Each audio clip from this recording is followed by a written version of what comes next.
सरकारनं दोन समाजामध्ये भांडण लावण्याचं काम केलेलं आहे। डॉक्टर बाबासाहेब आंबेडकरांनी आम्हाला आरक्षण दिलेलं आहे। हे आरक्षण देत असताना अनेक अशा संस्था आहेत की या संस्थांनी या मोर्चासाठी प्रचंड असा पाठिंबा दिलेला आहे। 59 जाती समूह बोलो बोलो हजार से बोलो। आरक्षण उपवर्गीकरण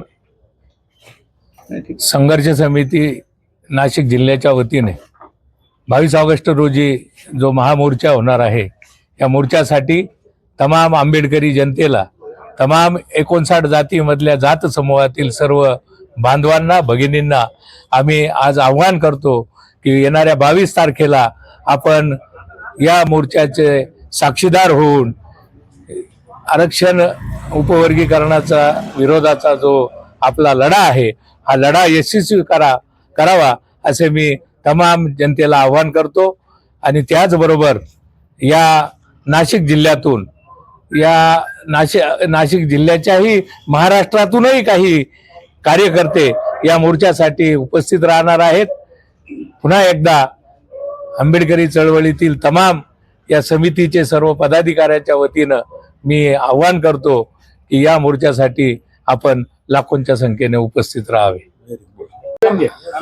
अनुसूचित जाती आरक्षण उपवर्गीकरण संघर्ष समिती नाशिक जिल्ह्याच्या वतीने येणाऱ्या 22 ऑगस्ट रोजी महामोर्चा आयोजित करण्यात आलेला आहे। हा मोर्चाची सुरुवात गोल क्लब मैदान इथून सकाळी 11 वाजता सुरू होणार आहे। तिथून त्र्यंबक नाक्यावरनं एनडीपट्टी रोड आणि खडकाळी सिग्नलवर जाणार आहे। खडकाळी सिग्नलवरून शालिमार चौकात जाईल। शालिमार चौकातून विश्वरत्न डॉक्टर बाबासाहेब आंबेडकर यांच्या पुतळ्याला अभिवादन करून तिथंच बाजूला स्टेज टाकून तिथं सभा होणार आहे, निषेध सभा होणार आहे। आणि उपवर्गीकरणाच्या विरोधात संपूर्ण आंबेडकरी समाज मोठ्या ताकदीने रस्त्यावर उतरणार आहे। 59 जातीतल्या धर्मातल्या बांधवांना सोबत घेऊन हा मोर्चा होणार आहे।